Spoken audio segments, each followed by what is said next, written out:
There's been a lot of comparisons regarding The Expanse and Game of Thrones. From the authors being the assistants of George R.R. Martin to the fact that so many people have called The Expanse Game of Thrones in space. So when they announced that Season 6 is going to be the final season of The Expanse, one question that lingered on my mind was that, will The Expanse manage to stick the landing, or will it end the same way that Game of Thrones did? This is the question that I will try to answer in this video. If you do end up enjoying the video, you should give it a like and maybe subscribe to the channel for more similar content. With that said, let's try to answer the question. My first point is that there's almost no build-up in this season. With one exception that I'll talk about later, this season has no build-up whatsoever. The previous couple of seasons feel like the build-up for this season as a whole. The same way that the first half of Season 3 was the climax to the previous two seasons. What this means is that despite the short runtime, only 6 episodes, most of them shorter than an hour long, it rarely feels like the season is rushed. Sure, there are moments where I wanted the show to slow down a bit and zoom in on the characters a bit more, but for the most part there are still enough of that. Even if these character-centered scenes are short, they still work well because of the build-up that I mentioned earlier. All of the characters have so much history intertwined with each other so that there's always so much to read into in all of the interactions. Which leads me to my second point, amazing cast of characters. Speaking of characters, somehow this season managed to top the very character-focused Season 5, which was a season that I thought to be good in terms of the characterization, even if it was lacking in its brevity. This season basically improved on the character work somehow, while also cutting down the unnecessary scenes. Again, for the most part at the very least.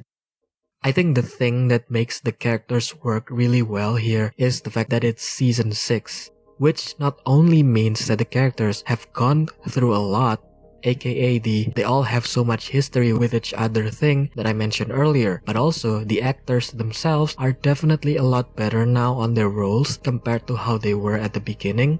Like for example, back in Seasons 1 and 2, it seemed to me that there were so many moments where the acting feels like questionable, like the actors weren't comfortable in their roles yet, or maybe they were still trying to find the character within themselves. But now, in Season 6, when it comes to the main cast of the characters, the actors have found the characters, and they seem really comfortable playing them to the point where they're all, I don't want to say perfect casting, but it's basically as good as it can be. One more important thing is that none of these characters feel like they're safe. Like, it doesn't feel like they have plot armor, despite the fact that yes, they do, but the way the show builds up tension and builds up these characters makes it really easy for me to care about them and to get tense when it seems like they might not be safe. And yeah, that's just one of those nuances that I think elevates this show above the rest, is the fact that it can make you really care easily about the characters. My next point is that the show looks good. While Season 6 doesn't really have much in the way of the otherworldly proto-molecule weirdness like Seasons 2 and 3, or the beautifully alien landscapes of Season 4, this season still looks great. Most of the season takes place in spaceships or in space stations, and one of the best things about this show is the fact that each place has their own personalities. Like, it's obvious whether a ship is a Belter ship or a Martian ship or an Earther ship. Hell, you can even tell when, for example, a Mars ship is being used by Belters. They look slightly different from like actual Martian ships, if that makes sense. It's in the set designs, the props, the costumes that the characters are wearing, even sometimes also in the ways the scenes themselves are shot, all contributing to this distinctiveness that any show or movie or just story in general should strive for. Because if it's done well like it is here, the settings themselves can become characters on their own, wordlessly telling the stories of the people who live there.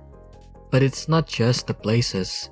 This season had some of the most breathtaking space action sequence that I've ever seen, whether it's ship versus ship or even other types of combat or action scenes as well. I don't think the CGI is perfect, but they're good enough to make these scenes feel believable, and when you add this and the stuff earlier about how it feels like no character is safe, then what you get is these incredibly engaging action scenes. And if the more character-focused scenes hadn't enthralled me, then these action scenes alone would have kept me watching. But fortunately, pretty much both of those things work really well in tandem. This season is just one show-stealing scene after another, no matter the type of the scene. And finally, the thing that I mentioned earlier, or the exception. So the first 5 or so minutes of each episode might just be the most controversial part of the season. At least for me personally, it's the part that I'm most conflicted about. Basically, those parts of the season adapt one of the novellas called Strange Dogs. On its own, I think the part is fine. I mean, the child acting isn't anything amazing, but I like the idea that it explored. It's kinda about how even if it looks similar to our own planet, an alien planet will still be different from our own. But here's the thing, in my opinion, this does not really fit into the season at all. The connection between it and the main plot is small. Plus, this is the only part of the season that is a build-up. In normal circumstances, that would be fine. Stories need build-up, stories need foreshadowing, and this section of the story is clearly here to set up or foreshadow for the next story arc. But when it's made clear that this is the final season of the show, that's when I start to have problem with the part, because those 5 minutes per episode, while it doesn't seem much, they could have been used to make the rushed parts feel better paced. So yeah, if there are going to be more seasons to come, then I would give this season a legit 5 out of 5. But since that there doesn't seem to be, at least for now, I'm giving this season a 4.5 out of 5. This show did not end like Game of Thrones did. In a way, it's like anti-Game of Thrones, because despite its flaws, the show managed to tie up most loose ends in ways that make sense and satisfying without having the characters do anything out of character. And add the amazing writing and filmmaking, and you have yourself one of the best seasons of science fiction to end possibly the greatest science fiction show of our time. Season 6 is adapted from Babylon's Ashes, a book that I found to be interesting. And if you want to know more about the book, and if you want to know my spoiler-free thoughts about it, then you can check it out right here. That being said, thanks for watching, and I hope you have a good day.